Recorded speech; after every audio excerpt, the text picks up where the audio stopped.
Joy Lingerie, matured musicians, and I am with Michael Powers today. Oops, this afternoon. I don't even know what day or night it. You got me up at 8 o'clock in the morning, Michael. It's night somewhere. It is night somewhere. Yes.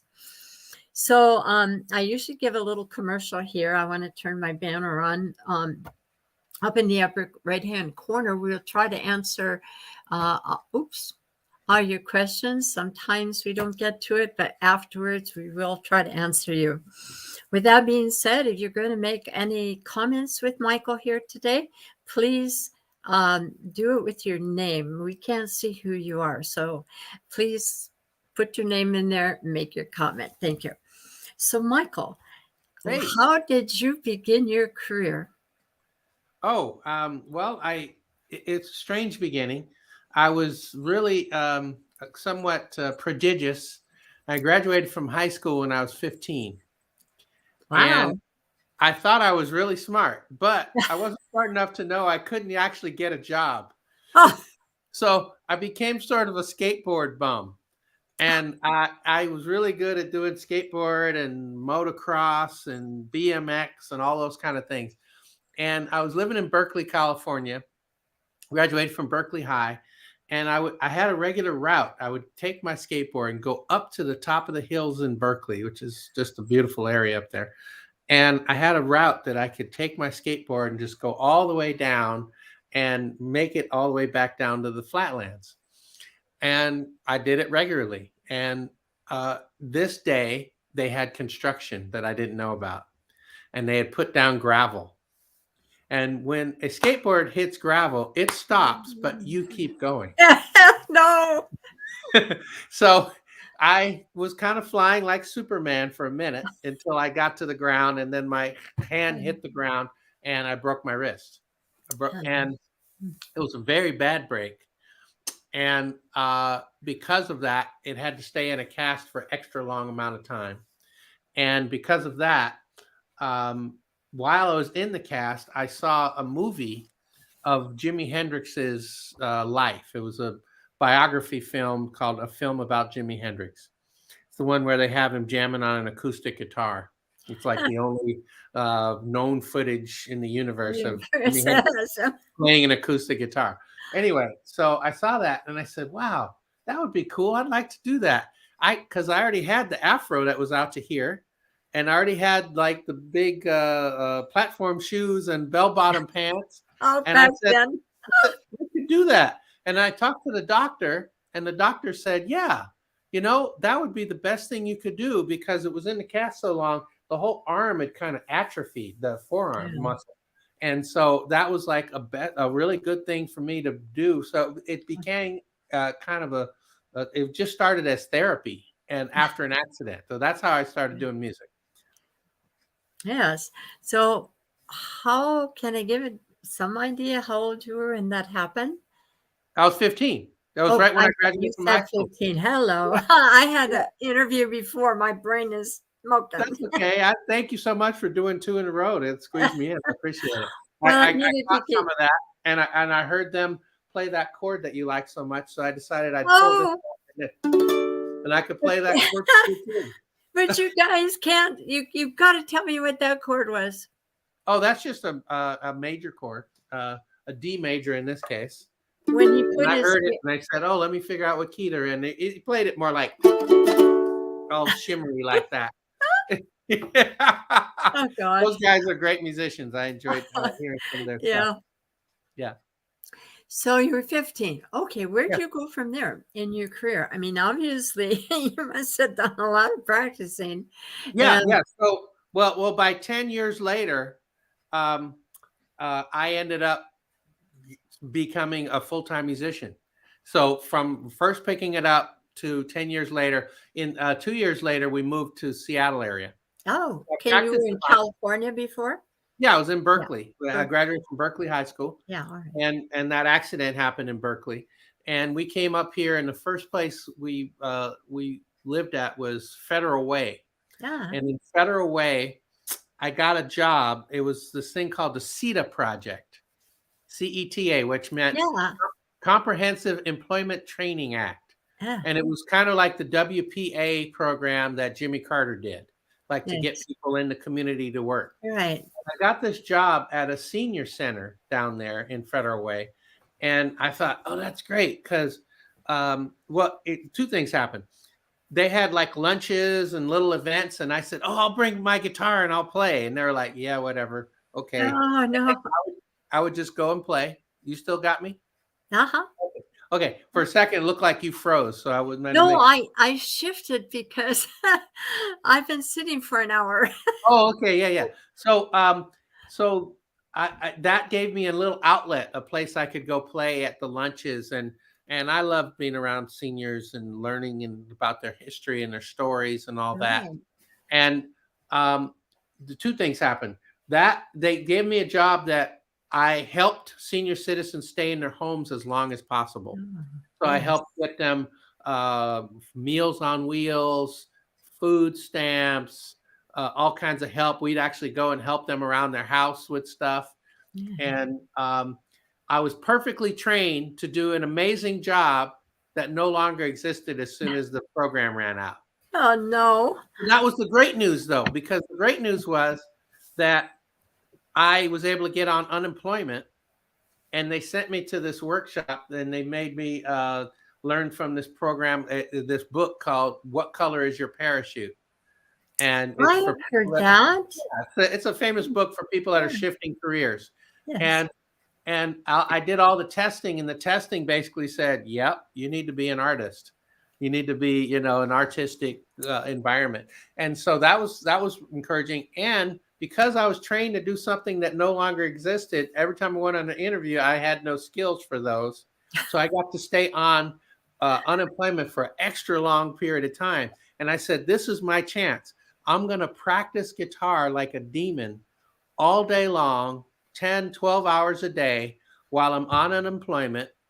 And that was my job.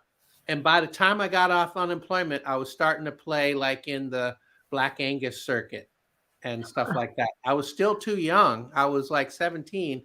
So I had to go and go into the place and play. And then on the breaks, I have to go sit out in the lobby. Like there was a special deal where they let Oh, underage musicians come in and play in these bars. And another thing that happened while I was there was one of my clients that I worked with was a gentleman named Taft Baker. Taft Baker was this really veteran musician who had done all kinds of stuff, but he actually wrote the Hokey Pokey yeah. that Yes, I everybody love that knows. song. I Yeah, love that song. and everybody knows the song. And so he was cool, and he told me all kinds of cool stories about touring and doing this and that. And I was really touched that later when he passed away, he left all his music to me Oh, and his records and wow. all this notation music and stuff Yeah. like that. So that was a neat thing that happened. That I got to gain some of that experience, and hear some of those stories. And from there, I was playing in those bands, and I'm not a singer, and so I You decided, sing. oh yeah, yeah, I mumble and I do some James Brown sounds every once in a while, but I know people who can really sing, so I know not to sing. And basically, people are always like, "Aren't you going to sing?" And I'm like, "No, I want people to stay." Well, that's the No. deal. So anyway, so since I'm not a singer, I said, well, I'm in these bands, I'm playing in these top 40 bands and stuff, but I'm always going to be at the whim of somebody hiring me. I'm not going to be the focused person in this kind of environment. So I better start learning. And of course, my logical side of my brain, I had learned to play by ear, by listening to records and copying what I could learn about Jimi Hendrix stuff, and then Carlos Santana stuff, and then George Benson and Wes Montgomery and all that. And the logical side of my brain said, "What is going on?" So, the intuitive side was like happy. I was just doing the thing. Logical side was saying, wait, wait, wait. I need to know what's going on. So I decided, okay, the only way I'm really going to be able to chart my own destiny, Yeah. get my own thing flowing, would be to learn about how to read and write music, Yes. how to arrange it. And so I started hanging around. I had a friend that was going to Cornish Institute in Seattle, which was a renowned jazz school at the time. And I started just going up there and jamming with people and hanging around, and then I was auditing the classes. And after a while, they said, "Dude, we notice you're here all the time. Like, are you a student? You have to actually pay us and keep coming here." So eventually I did apply and I got in, and I started working on getting a degree in composition and performance in jazz.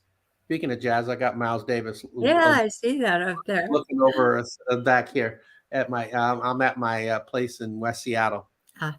Anyway, um, so that was a great job thing for me to do because I got to work with Art Landy, who was a famous jazz pianist. I got to work with Jerry Granelli, who was a drummer that he played on all that Charlie Brown music back Yes, in the day. yes.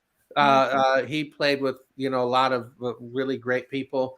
I got to work with Julian Priester, who's one of the best trombonists on the planet. It played with everybody. But then the guy that influenced me the most was Gary Peacock. Gary Peacock's the jazz bass player, and he had played with Miles Davis. So, I mean, big stuff. And Chick Corea and all these kind of people. And he was kind of like my main guru. I really took him every day and shook him and tried to shake everything out of him and get everything.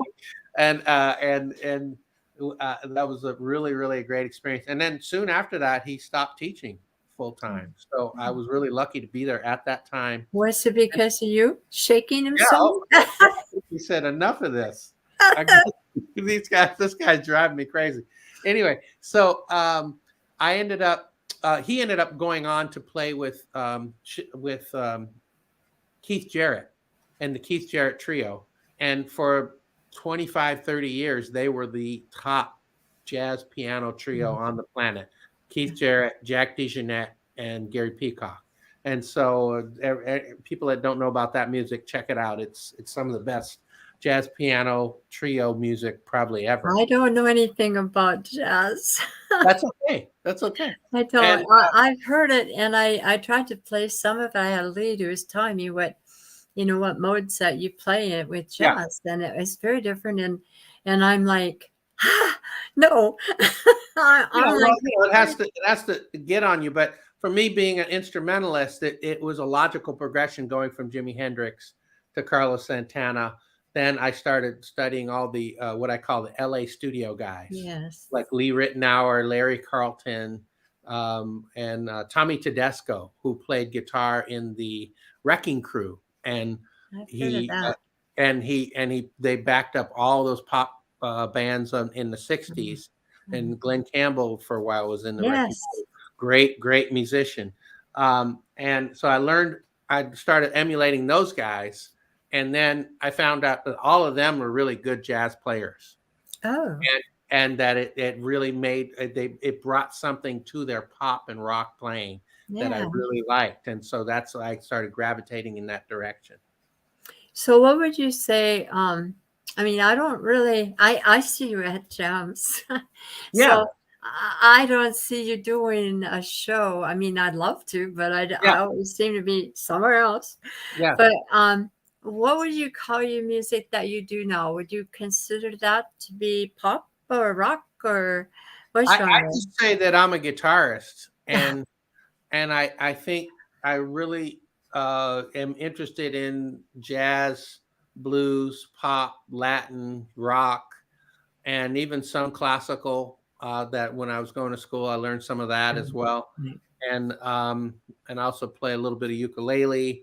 And so I call myself a contemporary instrumentalist. Yes. And I'm interested in, going to the far reaches of what a guitar can do. Some of you don't know about me. I have my guitar. I have a special custom-made guitar, and I have it hooked up basically to like a computer that allows it to take the guitar notes that I play and turn it into a digital signal, and then it can be routed to do whatever other things that a synthesizer can do. Like I can do Yeah. saxophone, harmonica, Yeah. I and wondered how you did that. piano, and all that. So it's Yeah. just that it creates a digital signal when I hit the note on the guitar, and I really love playing just straight guitar, but to me, it's like painting. It's like creating a picture in black and white, and you can have some beautiful black and white art. But when I started being able to do all these other instruments, it's like color. Like Yes. I can add all Yes. these different colors and fill the picture out. And it came from my love of arranging and arranging for, I would sit and write, oh, this is what I want the trumpet to do.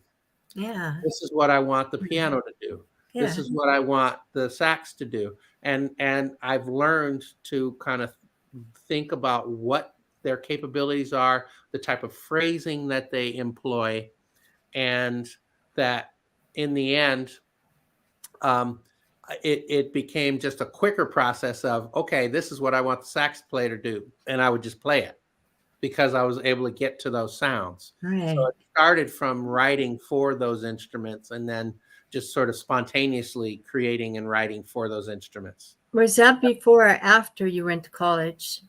Oh, way after. That stuff wasn't Okay. even invented yet. Okay. That was straight guitar for a long time. Like and in blues and rock and just amplifiers and getting tones out of that. But Yeah. now everything's Uh, kind of virtual for me. yeah, we've been wondering about that because we just think that is so unique when you do that. Because there Yeah. are a lot of songs that need different things in them. And, now I've been turned on to that. I listen much more closely to what I'm Oh, listening to. Yeah. well, thanks, Totally. thanks. And especially if I'm playing in a situation like with another guitar player, then I say, okay, you play guitar, I'll play piano. You That's know, cool. so that we can go together. Uh, Absolutely. something like that. Being I, able to play with, like somebody like Billy Shoe. When I yeah. get with Billy Shoe, he's playing, great guitar. So I'll go back and forth and kind of duet with him on the guitar Yes. stuff. But Yes. then other times I'll just play some other instrument that's complementary Yes. and make the whole band sound bigger instead of Yes. all these guys just Absolutely. playing guitar or whatever. You I've know, been there when you did that, so I know it's true. yeah, yeah. So I like last week I got to do that, and this Thursday I have another gig with Billy Shoe coming up. So if Oh, you guys want at to, we're going to be at Stars? Stars Bar and out in Yeah. Federal Way. Yeah. So that's something else. But I have a gig every day this week, which I'm so happy Oh, about. I am not complaining because I had a yes. lot of time off during COVID. So Yeah. you know, Yeah, I it's hear nice you. to be able to be performing, and if I have my choice, I'd rather be on stage playing someplace. Absolutely. If I'm not playing golf, of course. Oh, somebody say, I was trying to remember. I thought somebody told me that they saw you playing golf. Oh yeah, I'm a golf junkie. I Yeah. need to go to a group and say that everybody comes in, they say, "Hi, Michael." I'm Michael. I'm a golf junkie. Everybody goes, "Hey, Michael." It should be like that. I got two people on here that I would like to greet, Michael. Oh, hello. The first one is Rosie, Hi, and Rosie. the interview that was before. She goes to those jams with Jerry Batista and Kelly Van Camp. So, hi, Rosie, and also a band member of mine who plays a wild keyboard, or at least she did. Back when I had mine, his name is Eileen, and I want to say hi to Eileen and thank you for Hey, joining us. Eileen. Hey, Rosie. Oh, actually, I can see. I just switched over to the Facebook page. Yeah, and So, you can see it. I can see some of Yeah. those. Hello, everyone. Yeah, Yes. and I'll go back and do. I heard what you were saying Yes. to those guys. I'll go back and respond directly if you have any Thank you. specific questions. But if you can see it and they want to give me a question, I guess there's somebody I can chat with. No, that's Yes. a private chat on the studio. Well, But we if can't. they We have to answer verbally. We okay, can't yeah. type it in. Yeah, that's fine. So if Okay. there's something that somebody has a question, I'm happy to do that. But yeah, I That's encourage good. people to go to my website, michaelpowersmusic.com, and see what I'm doing. There's some videos there. I did a live concert DVD at the Moore Theater. I think I sent you a couple of those. Yeah, I didn't put them out. There's just so much. I'm Yeah, sorry, yeah. Michael. And It's a and really pretty so website. so they get a feel because you know talking head blah blah blah. I do a little bit of talking but not too much at a gig. But it's if you can get a feel for it, the love of the music really comes across because I love being on stage and being Yes. able to play for people. And you're smiling all the time. And not Exactly. me smiling, but you're all over the stage. I mean, Yeah. I can say to my husband, how does the men get all that energy? I can't. Yeah. We have one more person that it gave us a heart here. Oh, we got a couple now. Okay. Hello, Joy and Michael. Yes. Krista Head. Oh, And hey, then hey, Krista. she said, I also like to play different instruments on my keyboard to add to the band. So I Yeah. know what you're talking about, but I'm not sure who that is. It might be Eileen. I know she plays keyboard, but it might be Yeah. Yeah. somebody else. So Yeah, please identify. those guys got all those goodies before the guitar players did. So keyboard players have been doing that for quite a while. Yeah. But there is a difference when you have a guitar. I find that it's a little easier because I play enough keyboard to play that stuff as well. But it's a little easier, especially on the types of sounds like trumpets and Yes. harmonicas where things kind of bend and slide. It's a little easier to do that on the guitar. Sure. Yeah. Yeah, but and I'll do all that. So in the end, it's a really great way to control those kind of colors. I have a question for you, Michael. Do Yeah. you have that guitar that you use, the one that is special? Oh, I wish I would have got it. No, it's in the car Oh, because I just came back oh, from a gig. okay. But yeah, go to the. We'll do it another time where I do something where I explain everything All about that right. stuff. That'll Okay. be yeah. Another thing that you do that I think is most interesting, and makes you very unique in your shows, and that's this back. You play the guitar this way, and then you put your hand that way, and you play, and you put it back in this way. Do you know what I Yeah, mean about yeah, that? It is so unusual, and I love it. I enjoy it so much. oh, thanks. That's just little flashy showmanship The stuff. smoke and mirrors. That's Yeah, not I bad, mean, I Michael. have to be able to play, and I'm playing it, but it's kind of like when Jimi Hendrix played with his teeth. It was not only showy, but it was really good. Like instead, if he hadn't flossed, you know what I mean? and and the play behind your head, and Yeah. you Oh, yeah. know, We know somebody that does yeah, that. all those showman, those are all showman things, and just kind of fun to keep people's interest. I have to say something about that because we were talking about the Davinos in the prior Yeah, interview, yeah, and Fred Holtzman, who is the drummer, I try to steal him away from Jerry, but he wouldn't leave him. And anyway, he stands on his guitar. I mean, oh, it's crazy, and he gets up on. I mean, not his guitar, his going he stands up, drum, he drum. stands up drum. Yes. Wow. And let's talk about showmanship. But yes, I get it. I get what you're doing there, guy. Yeah, yeah, that or like what is that? The Beatniks? It's a band that plays around. The drummer actually stands up and plays. Oh, yeah. You Doug know? McGrew does that. Yeah. Yeah. Yeah, Like, so stuff like that. It's just kind of a fun thing. I used to play with this guy named Leslie Milton, who was amazing. They called himself Star Drums. He was from New Orleans. He was a drummer, yeah. and he would do things like be playing and then just throw the stick off the wall and get it back right on the time, Oh bounce my it, put it up gosh. on the ceiling and back, and it That's just cool. it was super cool. And he knew how to do it and keep it, and and he never lost the musicality. It didn't become just Yeah. this stupid Wow. thing. That's timing for you.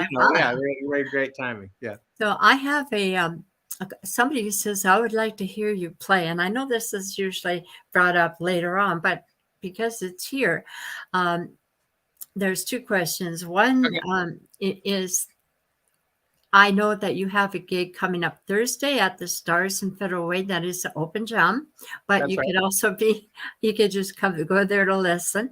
Right. And you have one coming up on Saturday at the Twin Dragon in Duval. Is that correct? Yeah. It's going to be. I usually play out at the Twin Dragon as part of the jam with Doug McGrew Okay. and Lynn Sorensen. Been Yes. out there a few times, and they said, "Hey, can you come and do your own thing sometime?" And we planned it quite a while ago. Doug McGrew's going to play drums, and Eddie Ferguson's going to play bass, and he's a singer. And Oh, so we're going to do some of my interesting instrumental music, and then we're also going to do some dance music and have Eddie sing and do that kind of thing. So this will be the debut of that particular configuration in that place. I also want to mention that I'm also going to be doing on tomorrow night. I'm going to okay. be playing down at the Caballeros in Tacoma. And that's also an open mic kind of thing where I get featured in the first set from 7:30 to 8:30, and then the people come jam with us. That's the Caballeros Club in Tacoma. And then on Wednesday, private party. Thursday, Stars Bar. Friday, I'm doing my first time of doing a guitar music night at the Black Angus in Puyallup. Oh, And that's a anyway. really that's the first time I'm there. So want to get folks out. If you're down the South End person, please come out and support that so that they'll do it on a regular basis. Yeah. Black Angus and down there in Puyallup, starting at 7, going to 10. Then of course on the afternoon of Saturday, on the 28th, I'll be playing at the Guard Winery, the wine tasting room over in Woodinville, Oh, playing there from 3 to 5, okay. and then going and heading over to the Duval to the Twin Dragon to do the full-on Right. big production thing with the Mhm. band. And then on Sunday, I'm going to be playing up at Peebo's with Tommy Cook. Yes, that's where I first saw you. Yeah, it's Scotty and Eric Rice. Yes, So and you actually played with me. I was teasing you about your guitar. yeah, he said, "Hey, where's the rest of it? Yeah, What, I've always what's said the something deal?" like that. Yeah. Yeah. And so, yeah, my guitar is. I guess it's funny we're talking about it, and I don't have it here, but it's if you've seen those basses that don't have a full body and it's just like the neck, or if you've seen the violins that are kind of clear like that, it's similar like that style. So people are always getting my case saying, "Oh, well, if you really work hard and you save your money, you can go get the rest of the guitar, Guitar. because it's on layaway and the other part is Yeah, coming." yeah. But that's not the case. One of the other questions we have here, Michael, is how long you've been playing altogether. Well, it started when I was 15. And then if I actually told you my current age, I'd have to kill you. But Ah, let's just say that I've been making a full-time living playing music since 1985. wow, that's a Yeah. long time. Yes. Get your calculator out because I Yeah. can't do it, man. And I think, As the Davino said, I'll be 45 again in yeah, right. 45 years. Did you notice his nose was growing? Yeah. So, um, there was something else here. Doug Malador, I don't know how Donald moved out of the area, but he used to do a lot of videos of the musicians in this area, and he Yes. says he thinks he has some video of you. Okay, great. Maybe you Yeah. could share that with me, Donald, and I could put it out on Matured Musicians because people Yes. all know Michael after it through. Yeah. I'd be happy to do that. And also you can get some of those Live at the Moore Theater ones that are posted online on YouTube. Just look Okay, for Michael great. Powers and Live at the Moore Theater, and they can immediately see what it is I'm up to. Because I made a full-on concert DVD that I released, and some of it's online. Oh, great. And we did 2 shows. And How do we find it? How do we find it on there? I mean, what do we put in? There's just Michael Powers or Michael Powers and Live at the Moore, Moore Theater. okay. Michael Powers Live at the Moore. Don't forget that. Yeah. And And so that would, get them an idea of being able to see what it is that I'm up to, and, you know, uh, and see some of those different sounds and things that I'm Right. doing. Mhm. Right. So this kind of you made a mention of COVID. Was that a group, or are you talking about the actual COVID COVID, yeah, no, during COVID, during COVID? Okay. the COVID-19, I should say. Yes, yes. And yeah, I mean that was kind of a devastating Yeah. time. Like, shut down. I'd been, used to doing probably a high of 300 shows a year, something like that, and to go down to zero or a few virtual performances here and there, it was it made me.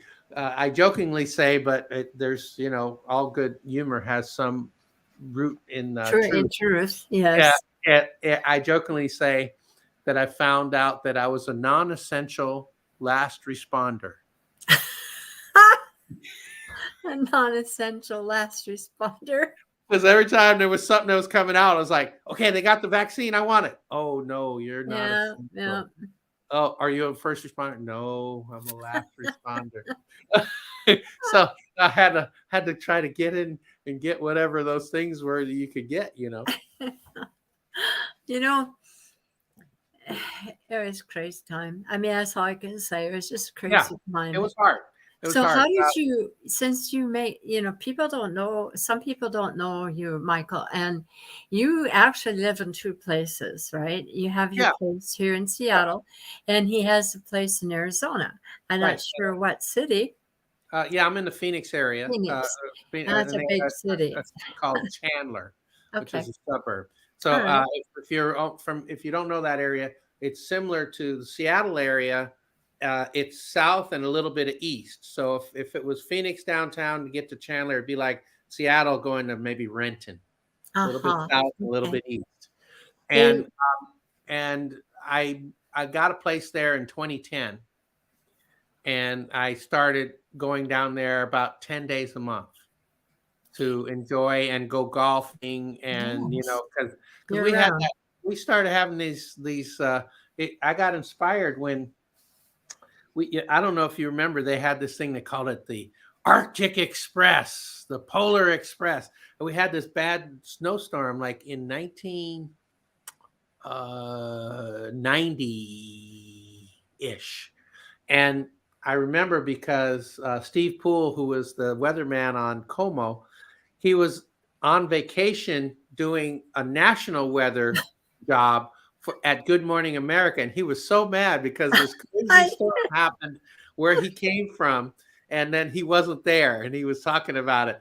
But I remember I got stuck. It was so bad that I was in Bellevue and I was recording my second album.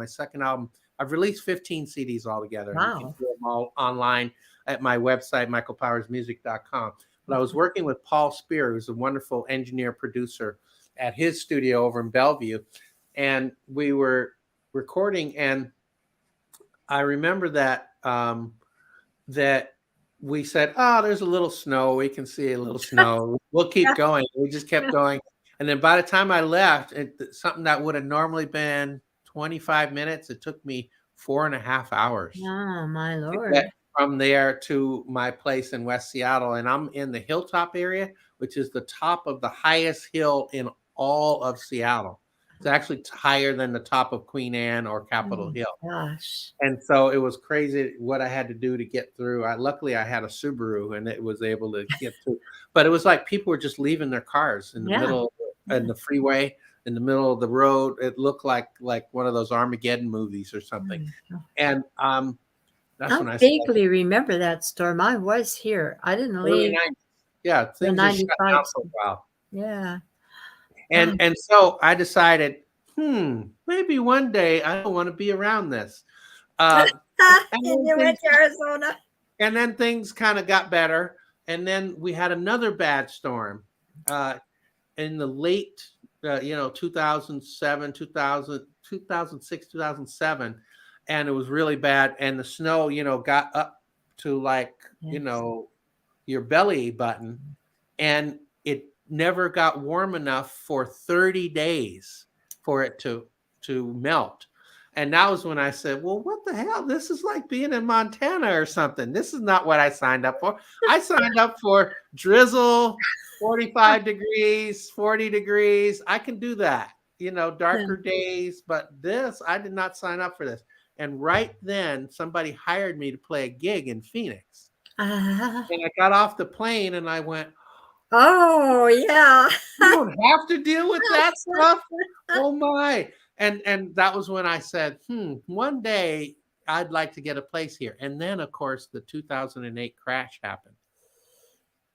And that one day, then they were giving them away, And so I said, okay, one day is now. I better get it now. And I started looking, and then I finally found a good one and got it in 2010.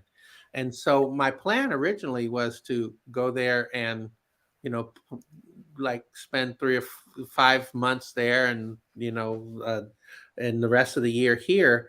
But I went down there and played a lot of gigs. I got known. I started playing in all the good players and the good places and all that.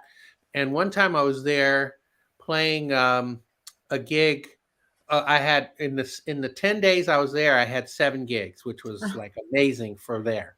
Wow. That was really, really working it and hustling, right?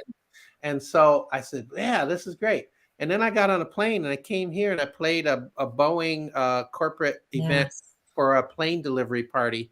And I literally made 5 times the total amount of what I made down there. Yes. Corporate events are where it's at for money. All 7 days down there, I made 5 times that in one day here. And that was the day I said, I don't need to be famous in Arizona. It's not worth it. It's not it. So now I go there and I play some gigs and for fun that like people that my friends that own places down there, and I'll play for them and to amuse my circle of friends there. They come and hear me play, but I can't. I'm not trying to make a living playing music there. Yeah. And so that's why I've continued this schedule of 10 days there and then 20 days of solid gigs up here. And it's like not like people get confused and think you're not around and stop thinking of calling you and stuff like that. I have a story like that, Michael. It's a little shorter, but sure. In 2019 February, it was so cold here, and there was snow, and they didn't plow out our driveways here, and I'm in a 55 plus community. And so he said, let's go to Arizona, because I had a friend who played my band and wanted us to come down there and visit him. Well, we went down there. We stayed in Benson the first night. We flew into Phoenix, and it was we woke up in the morning with snow on the palm trees. And in Benson, it was the same temperature there as in Redmond. And I said, okay, that's enough. Yeah, that didn't work out. No, it was cold the whole week and a half that we were there. And when we finally got back on the plane, it was 76 degrees in Phoenix. Yeah, just to make you mad as you're leaving out the door. Don't let the sun hit you in the butt on the way out the door. There you go. Yeah. So what are you working on now? What is the plan for well, let's go back to the COVID, then it'll connect to that, because I was on a kind of a treadmill and I put out my first CD in 1988. It really went well. I got all kinds of radio. I won awards. Wow. I did really well. I was really lucky to get that going. And then I kind of put out a CD every year or every year and a half. And I was on a real kind of a machine of putting that out. Yeah. And my last CD I put out, my latest CD, it's called Retro Radio. And I did a lot of interesting covers of tunes that I always heard on the radio, but I never had to actually play them at gigs. And it was an interesting concept. But during the COVID, I had time, and then I got kind of tired of creating original music, because people, they'd say, oh, that's nice. I mean, it takes a lot of time and effort to write record and Yes, produce original it music. does. Yes. And then people would go, yeah, that's nice. So, but can you play Summertime again? Yeah, Or exactly. can you play, some Led Zeppelin or whatever it is? After I just said, okay, well, I'll do that. So the retro radio is all covers with interesting arrangements. And I was kind of doing that for a while. And then I got to where, well, now it's kind of hard to get jazz radio. Everything is Spotify, Pandora, all Yes. these different streaming services. You can get like 1 million plays on there and get a check for $28. Yeah, exactly. And it's like, that's not worth my time and effort. So I just stopped recording for a long time. I didn't put any new stuff out because I was like, what's the point of that? And I got a little bit sort of jaded about the process. 15 CDs, that's a lot of recording. And but what happened during the shutdown was I actually went back into the studio and started just recording for the sake of doing it, just for fun, like just the way I started.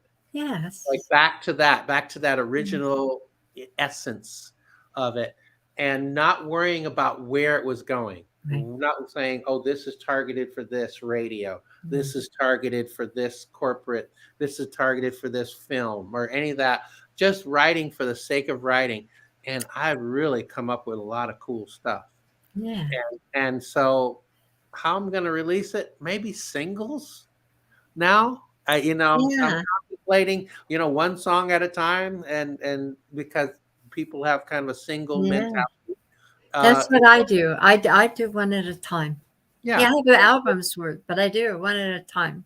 yeah, and it's because it all, there's good tunes that get lost. Yeah. In when you put it all together. Yes. And people aren't listening to whole albums. They're That's getting right. that tune they like. They're finding that one tune and downloading that and doing it. So I'm excited that I have a bunch of stuff in the can. I having two places when there was no music, instead of that 10 days a month, I was like, well, let's see, if I'm going to be broke, I might as well be in the warm house. So that's what I did. I was there for like 11 months, almost a year. Wow. During the shutdown. Wow. And I had enough time to, I was walking all the time, Yeah. and golfing Right. all the time, and just time to breathe Right. and get back to the roots of that. So actually there's a bunch of stuff in the can that I'm trying to figure out how I'm going to release. Yeah. Yeah, I do. I wouldn't even want to do something for trying to get hurt or whatever. I mean, I just go in there and I just write a song that means something to me and put it out there, and they like it, great. If they don't, that's, but so far I've spent like somewhere between $15,000 and $20,000 getting all that music and everything else that goes with it, including website, blah, blah, blah. And I made $9.80 Right. so far on YouTube. Yeah, and luckily at this point I have the means of production. I have a recording studio in both places. Yes. And so at least I don't have to spend on that. I can spend on, musicians and artwork and all that kind of stuff. But at least I have the means of production that starting at, I think by the time I did my third album, it was partially in my studio and partially elsewhere. From the fourth album on, it was all in my studio. Did you notice any difference when you were recording on Jonathan Plump's studio, London Bridges, as far as did you ever use his drum room where that original drums were all drumming? No, I've only done stuff at London Bridge where clients brought me in and had me play guitar on stuff that they've done. Yeah. Like there was a band called Tony Gable in 206 that Tony Gable is a guy that played percussion with Kenny G, and it was kind of like a contemporary jazz type of project. And I went over there and laid some of my guitar down because he had various local luminaries as guests on his record. So I didn't get to hear that room. But I know that Ben Smith is a friend of mine. He's a well-regarded I drummer. know he used to play for Heart, or he still does play He's show been in for Heart Heart. for Yeah. 20 odd, Yeah. some odd years. And he's up there a lot, especially because he gets into producing and he loves working in that room. And he gets a great drum sound. I try to get him on my program. The lady that does all my website stuff knows him, and he's kind of blown me off so far. But I'm coming to He's a very nice man. Yeah. He just doesn't know you yet. I'll mention you to him. Thank you. Get him to get on, because he's done a lot of interesting stuff. Thank you. One of the things I'd like to ask you is, have you ever had like a string of moments or one moment in particular where you said, oh my goodness, this is it. I am, from this point on, I feel like I've taken the right course after all these years.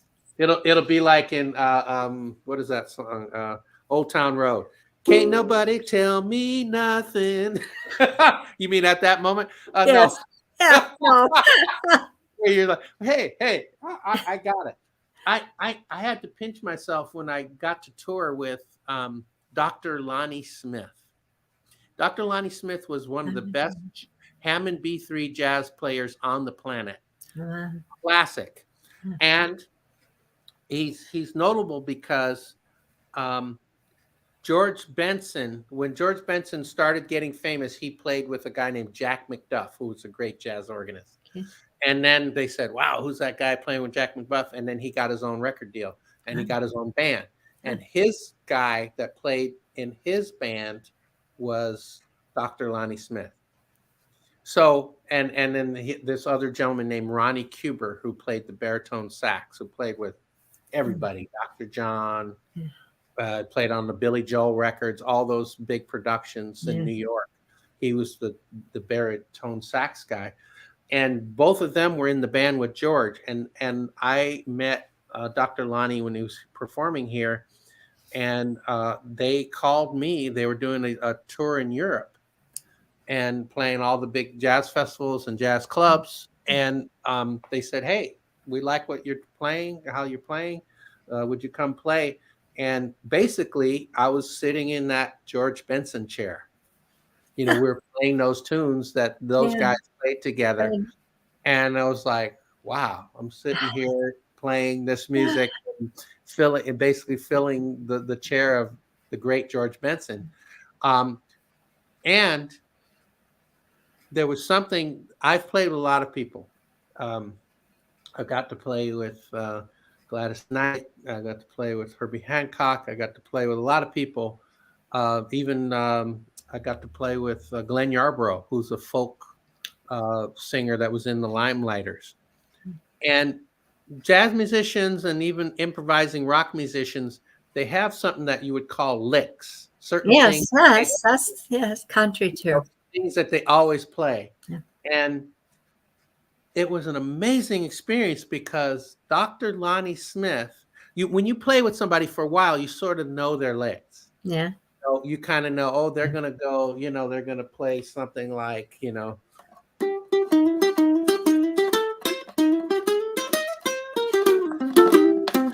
something like that. And then you kind of go, oh, yeah, it's cool because it's like words. Music is like a language. Yes. And we don't make up new words.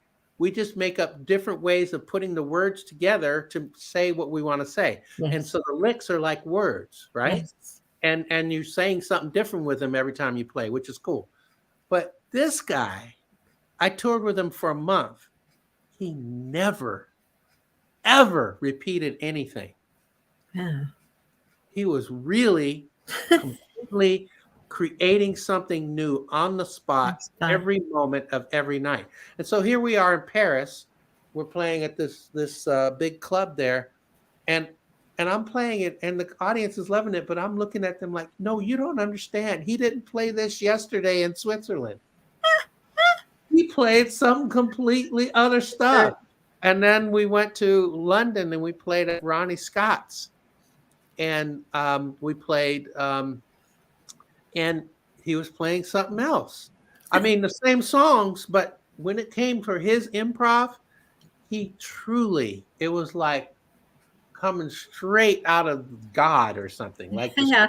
stream of consciousness. Yeah. He was really in the moment creating something that was wow for me, that moment. And when we were in London, we played this place that's the world renowned place called Ronnie Scott's. Ronnie Scott's, um, Jeff Beck played some great shows there, but also Jimi Hendrix played his last notes Oh, in life wow. at Ronnie Scott's on that stage. So that was a moment where I said, "Oh my God, I'm playing on the stage where the last place that Jimi Hendrix Yeah. played." And he left there. He was jamming with Eric Burdon and War, and he sat in and played with them. And then he went and he died that night. And so that was amazing. And then when we were at Ronnie Scott's, every night famous folks came in. One night Stevie Winwood came in and jammed. One night Sting and his whole band came in and jammed. Gosh. And they invited us to go to the BBC for his taping of the Top of the Pops, which was sort of like the American Bandstand up Yeah. there, right? And we got to hang out and with those guys. But one night, Liza Minnelli came in Oh, yeah. and sent up a note and said, "Hey, uh, Liza Minnelli would like to sing." And she gets on stage, and we have that awkward moment, which you've seen at jam session, where you get up there and people are going, "Oh, what do you want to do? Oh, what do you want to do? Oh, what do you want to do?" And the audience is like, "Can you guys?" And it's like one of those Southwest Airlines commercials. Want to get away? It's like it's dead in the room. And I'm just the kid playing guitar. I'm not leading anything, but I said, "Hey, how about that tune your mom made famous?" And it ended up being, Somewhere with the rainbow. Yes. like that. And to be on that stage in that iconic place with this guy who's creating something new every day, and be backing and playing with Liza Minnelli singing a tune that her mom made famous in The Wizard of Oz, that was a moment. Absolutely. Have you ever had any bad ones? Oh, sure. There's all kinds of times that there's all kinds of weird stuff.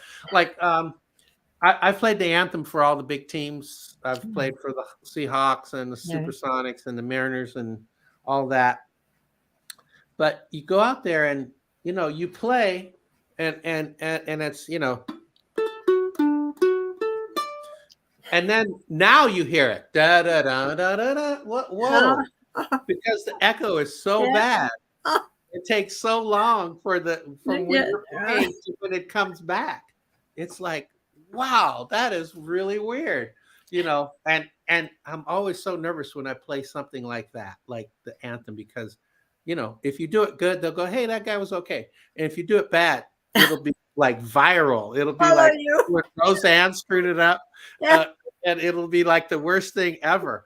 And so, you just really want to get it right. And so luckily I've always been okay with that, but it's because I had that extra edge, on the situation. Well, I always see you as a humble man. You're not one of those people who think you're better than what you are. You know what you are, and you know how good you play, and you know where you fit, right? Yeah. Well, there's a lot of great musicians. So I'm just trying to hang out with some of them and have Right. them, let me play with them. And Doesn't sound like it's ever gone to your head, though, Michael. no, no, no, no, no. I know that there's people that are way better than what I am. But what I do that they don't have is the way that I have fun with what I'm doing, and the Yes. way I engage with the audience. Yes. And so all the technical stuff, I got a lot of technique and all Yeah. that, blah blah blah. But that doesn't really matter to most people. Most people, it's how do you make them feel? Yeah. Did they connect with you on that? And I have a good way of doing that, so I know I'm okay with it. Love it. Good answer, Michael. Well, we got a few more minutes. Okay. I would like some advice from you for our Okay. listeners.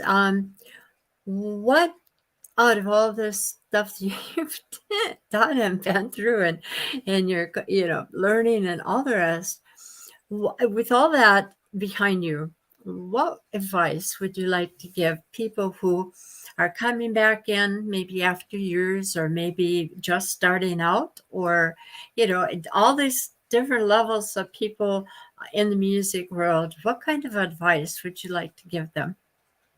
Well, I would say the most important thing is to realize that it's the music business. There's the music and there's the It's business. business. And most people don't take care of business. Most people in corporate world and outside of the entertainment world think entertainers are kind of flaky because there are a lot of flaky ones, Yeah, well, unfortunately, and they've created this stereotype. And so all you really need to do to succeed is to say what you're going to do. Be really clear about it. Then do what you said you were going to they do do. Yes. and do it on time. And when you said you were going to do it, and say please and thank you. If you do those things, you can make a living. And you also gotta, like you said, remain humble, keep learning, keep adding to your stuff, and keep Will Smith's wife out of your mouth. Oh, Michael. That just blew my mind. I can't think of another question. That's your key to success. I love it. I love it. I, You I know, I I think though that because there's music and business, you have to take care of both. But here's another key that I learned. There's two keys from two different musicians that I want everybody to hear. Carlos Santana had said it very simply. He said, an artist or a musician has two hands. You use one to feed the audience and the other to feed yourself. yeah, If you only feed the audience with both hands, there'll be nothing left in your heart. yeah, And the music will die. The art will die because you don't feel like you're getting yours in. If you only feed yourself with both hands, why should the audience care? yeah. You're not doing anything to engage them and pull them in. So use both hands. It's simple. Love it. Make a balance. The other thing is I learned from Count Basie. Count Basie was one of the greatest big band musicians of all time. And he really encapsulated it well because there's a conflict between art and commerce, Yeah. the music and the business. And that you hear people say, oh, so and so, they're only doing it for this much money or whatever. They're selling out. So that feels like it's all commerce. And then there's other people that are doing stuff, like you said, feeding yourself. That's like, well, it's interesting, but it's so way out. Nobody can understand it. That's the art, right? And yeah, and so you don't want to feel like you're selling your soul or prostituting yourself artistically, Yes. so to speak. So he really had it encapsulated well. He would play on the road and he'd go into town. They'd play the big hotel and the big ballroom. But unfortunately, because of racism, the band couldn't stay at that hotel. And they'd have to go stay in some terrible place across town, or a lot of times they just said, forget it. Let's just get back on the bus and get to the next place. Mhm. And they would sleep on the bus. So it was hard. It was a hard existence. So in order to keep his heart protected for his art, he said, look, I'm playing 2 hours a night. For the 2 hours a night I'm on stage, I'm playing music. I'm playing for free. I'm not charging. There's no commerce connected with it. You're paying me for the other 22 hours a day for everything else I need to do, the infrastructure I needed to create, in order to make this performance possible. By getting here, the travel, the whatever, the practice, the writing the music out, all of that, I need to get paid for that. But the music, I'll do it for free. And that keeps everything in perspective, and it keeps your heart open, and it keeps you creating and keeps it fresh. Oh, I like that, Michael. Thank you. I only have seconds left, so I do want to thank you for coming on the program. I'm telling people out there right now that I see all your comments, so we didn't have quite time to address each one of them. So we will. Michael has said he would also answer your questions, and speak to you after we're done. Yeah. So again, and Michael keeps his word. So thank you so much, Michael, for coming. And I do enjoy your music and playing with you. And I know that I will be in the future. If I can get away, I'll try Saturday night. I don't know if I can make it, but I'll sure try. Okay. Yeah. Saturday night in Duval at the Twin Dragon. Good food, good music. Come hear that band if you can. And if you forget about any of those dates, go to michaelpowersmusic.com. Get on there, and I have my performance calendar. You can hear some music. You can buy some music. And you can also, it's important to go there daily and find out where I'm playing, even if you don't like how I play, so you won't accidentally end up where I'm at. Perfect. Perfect, Michael. Will you take care? I will probably see you Saturday, but if I don't, I will see you down the line and probably at Duval. Thanks for the invite. It was a joy to talk with you, Joy. Yeah, thank you very much, Michael. You have a good rest of your week now. Okay, thank you. Bye. Well, that's it for this broadcast. Sorry, Michael. He's waving goodbye. I will be coming back with a young man called Travis Kent. He is pretty new on the scene, and he's got a very unique way of playing. So we'll see you next Monday at 2:00.